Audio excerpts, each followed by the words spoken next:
My name is Ashraf. Today we'll be talking about how to bring revenue with email marketing. And to draw the mic today, I brought Leanna Debellevue on the show. She is a global marketing consultant and social media strategist. She has a proven system for success that helps clients generate millions of dollars for the past 10 years. She is a co-author of the Amazon International book Light at the End of the Funnel, a compilation of stories from top entrepreneurs about their journey from failure to success. So the real question is this: how would an entrepreneur like us, who literally start from nothing or has limited resources and yet still wants to build an empire, join Ashraf as he answers this big question so you can apply it too? Welcome to Focus on Winning.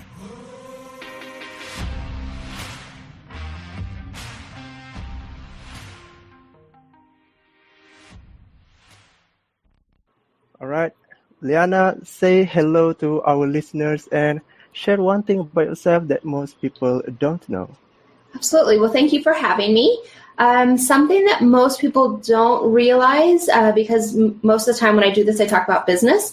But my husband and I, between the two of us, have 5 children, ranging from the ages of 10 to 21. So when I'm not busy running my business, dealing with all the agency requirements, I am the mom of 5.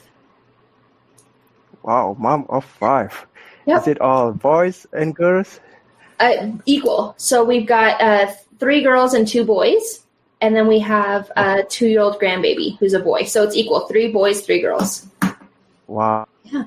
I'm sure you have a lot of story that you would like to share with us. But as I mentioned in intro, we are going to talk about how to bring revenue with email marketing. But before we deep dive in, and since you provide a service of writing emails for your clients, I want to know, why do you choose email as one of the main platforms to sell products or services?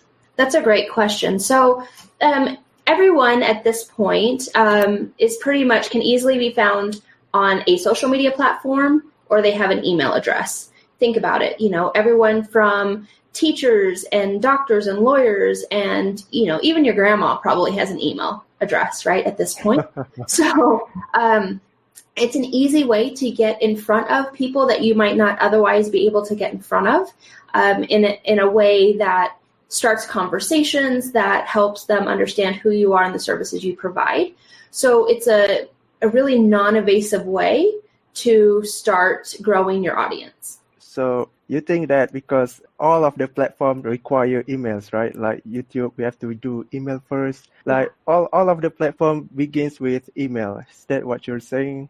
Right, absolutely. So if you think about it, if the biggest companies in the world, like Facebook and Instagram and YouTube, if all of these things, even Target and Walmart, all these places, in order for you to interact with them, if they have to collect that one piece of data, that should tell you how important it is. That is the one thing that they require from you to engage in any way. So that kind of tells you how important that email address is. If it's important to major conglomerates, it should be important to small business owners as well. So that's the reason why email still works in 2019, right? I mean, we have so many platforms that we can communicate right now, like YouTube, Instagram, Facebook. But when you talk about this, it looks like email is the best, right? I could say you're right about this. I was going to say, it's not, it doesn't matter. Like if you were going to address them on Facebook, you have to hope that they have a Facebook. Or if you wanted to engage with them on YouTube, you have to hope that they have a YouTube account. With email, it just kind of covers everybody, right? Even if they're not on social media, you can still engage with them via email marketing. Yes, you are right. Everything begins with email. Absolutely. All right, let's get real specific into our topic today. Leanna, there are thousands of websites that use opt-in feature to get email. Mm-hmm. Because one of the way people can communicate with their list or maybe even sell something to their list. But here comes the biggest problems. The email that they have written doesn't get open.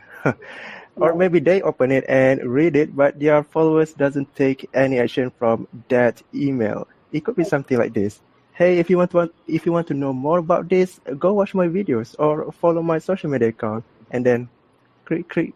No one takes. So that's really Right. frustrating. So Leanna, tell us how to get them to take action. There's two specific things that every email marketing campaign needs. The first one is a very catchy a headline.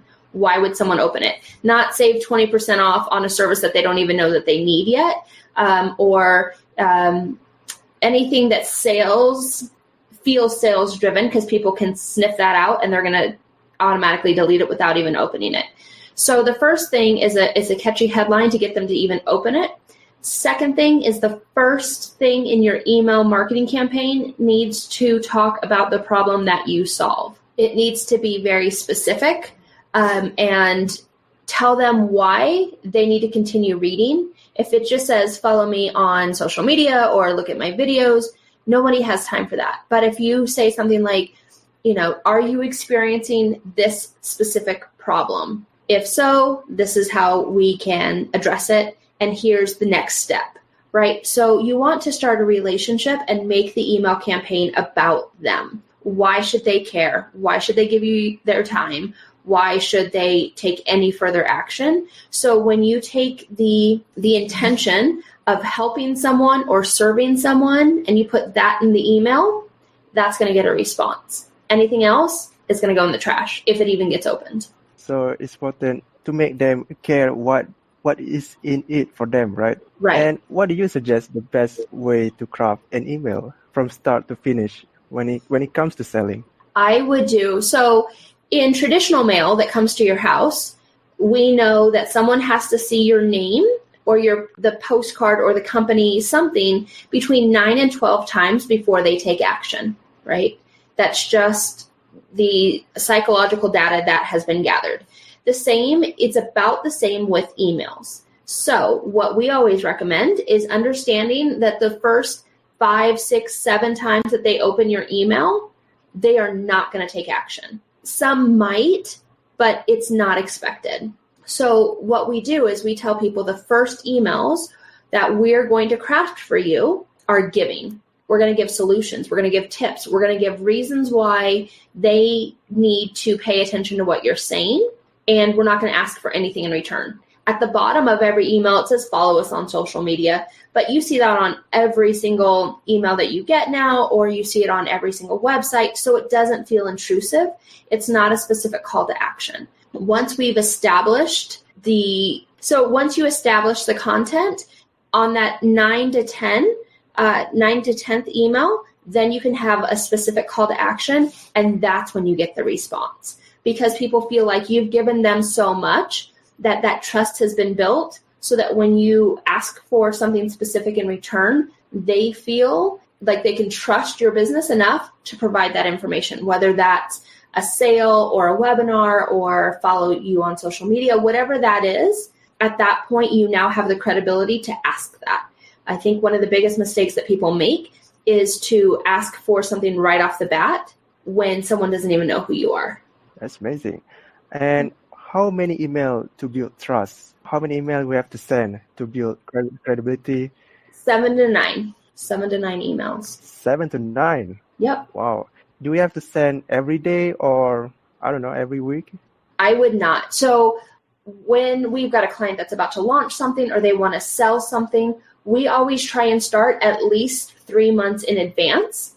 And we send emails every 7 to 10 days. So frequent enough that people remember you, but not so infrequent that they're like, God, what now what? I just got an email. A lot of times I don't know about you, but I will sign up to follow someone online, to download a freebie or a PDF or something along those lines. And you get the thing that you initially asked for. And then a couple hours later, you get another email.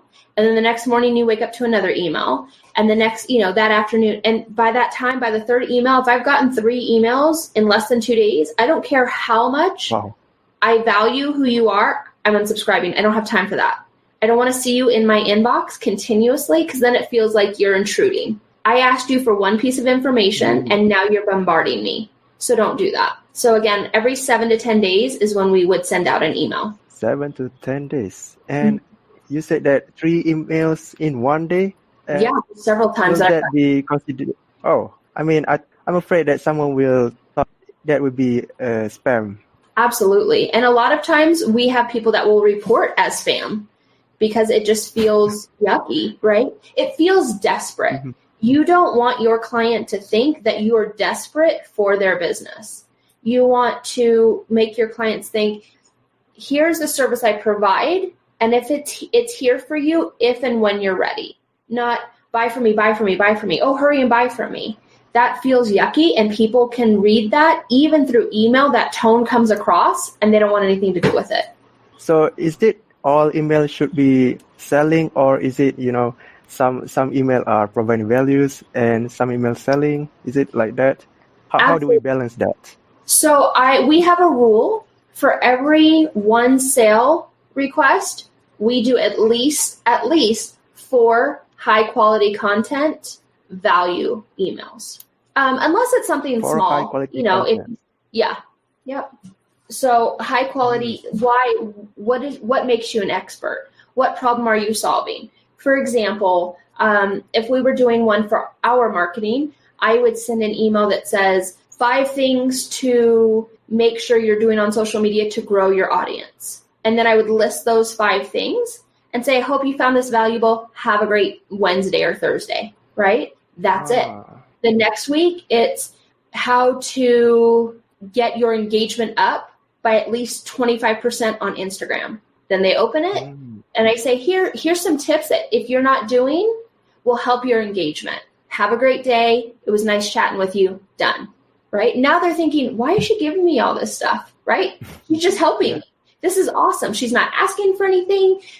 I implemented these tips and look, now we're growing. They're seeing social proof. They're seeing that the tips I'm giving them is making a difference in what it is they're trying to achieve. 3rd email. If you haven't considered email marketing, here's why you need to do it, right? 4th email will be if you've tried these and you're still stumbling, call us, let us help you. It's still not a sales call. It's a let us help you. Now that turns into a sales call, I'm sure at some point, right? But now they feel she's helped me in these areas or she's knowledgeable in these areas. It makes sense to call her. They're not going to look for another marketing company when I'm the one that's been providing them all the information this whole time.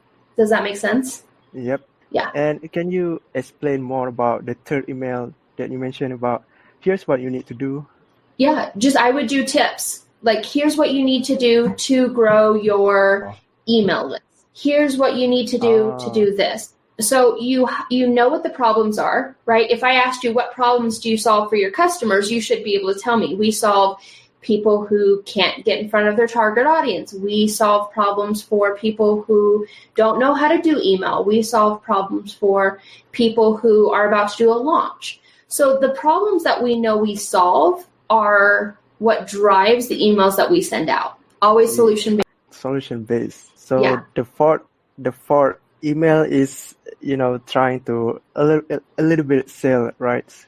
A little bit. We are trying to not here's what we have, so buy it. Because if I just gave them tips and it's working, why are they going to buy from me? It's I've given you these tips. If you're still struggling, or give us a call. Or if you're doing really well and you want to know how to continue that, give us a call. So it allows them to feel like we are in partnership without anything being expected from them. I like the kind of balance that you mentioned. 4 to 1. Yes. Is it? Yep. Yeah. 4 to 1. Yep. Remember.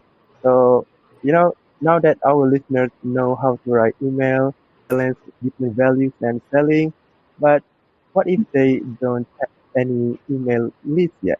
I mean, they already know how to craft an email, what to put for call button, but they have no list yet. That's the problem. So, Leanna, let's talk about how can they build an email list? And that's a great question. It's a question we get all the time. My one tip for growing your email list authentically.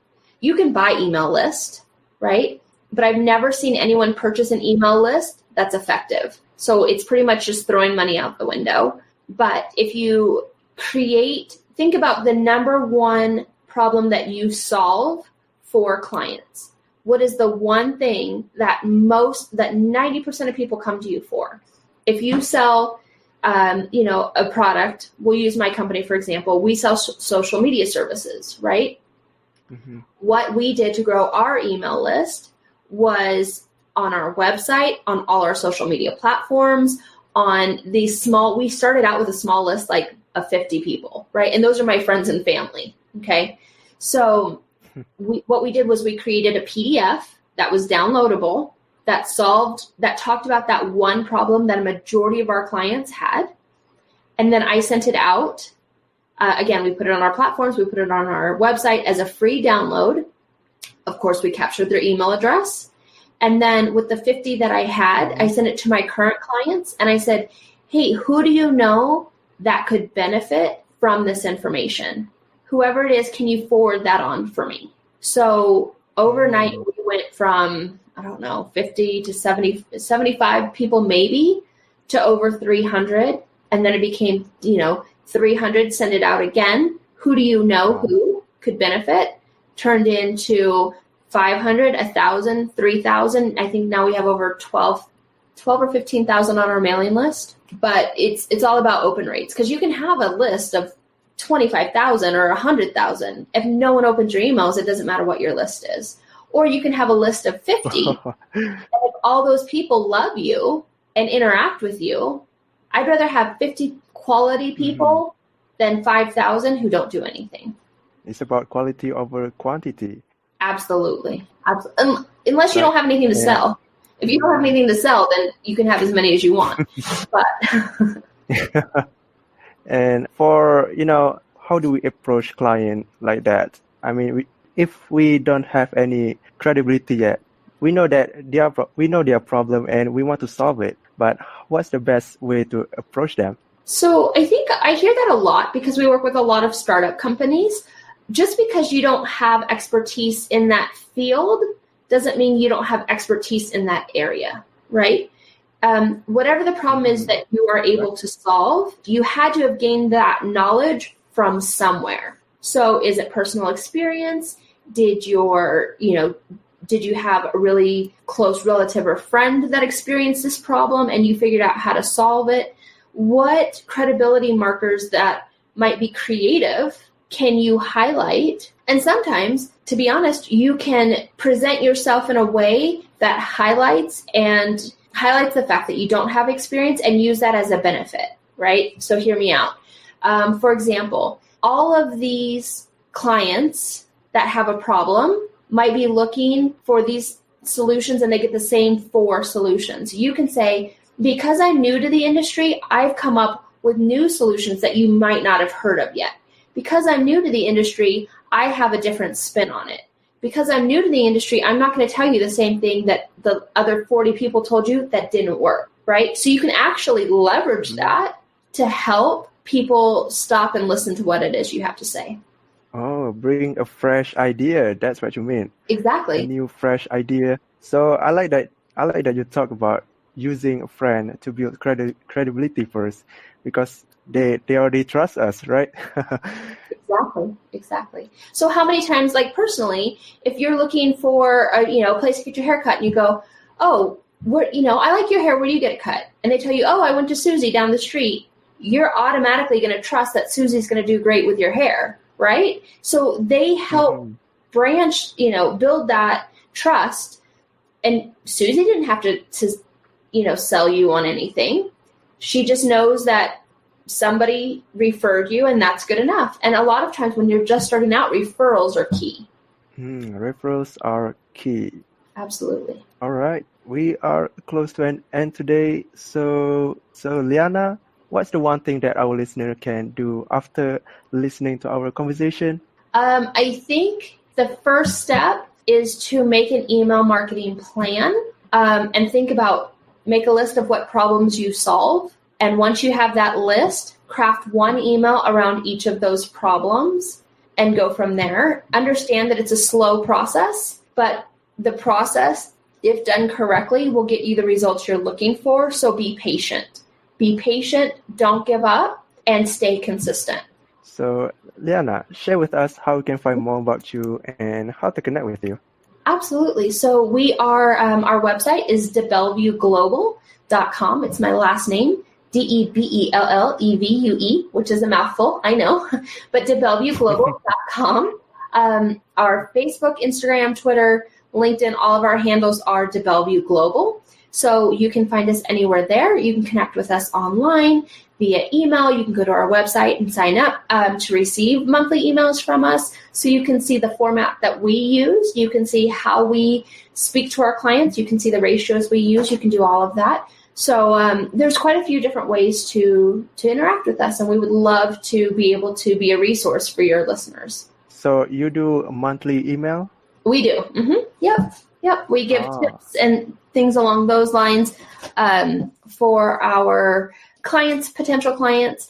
And a lot of times our clients come from people who sign up for the email, and they see the quality of email that we provide, and they're like, oh, I could never do this. I need you to do this for us. So it provides a lot of value for them. I love it. But it also gives them a sample of what it is that we do. For the listener, you can also study Leanna's email, because that's how she helps clients. Absolutely. Yeah. So it's a simple way to see exactly what we do. If you can't afford to outsource it, or you don't want to outsource it, you can follow our formatting. You can follow how frequently we send it out. You can pretty much mimic, make it your own, keep it authentic, obviously, to what it is that you do. But you can see what's worked for us since 2011. So we're in our 8th year of doing this. Wow, 2011. Yeah. Yeah. So for the listener, go check out DebellevueGlobal.com, and also her book, Light at the End of the Funnel, as it will inspire you to become more successful. So Leanna, thank you for sharing your ideas and insights. Really grateful to have you here. And for the listener, I'll catch you another time. Thank you so much. I appreciate your time. Hey, thank you for listening. We hope you can implement everything from this episode. And would you like to know more about business strategies and life hacks that you can apply right now? If so, subscribe to this podcast so you can become the best you.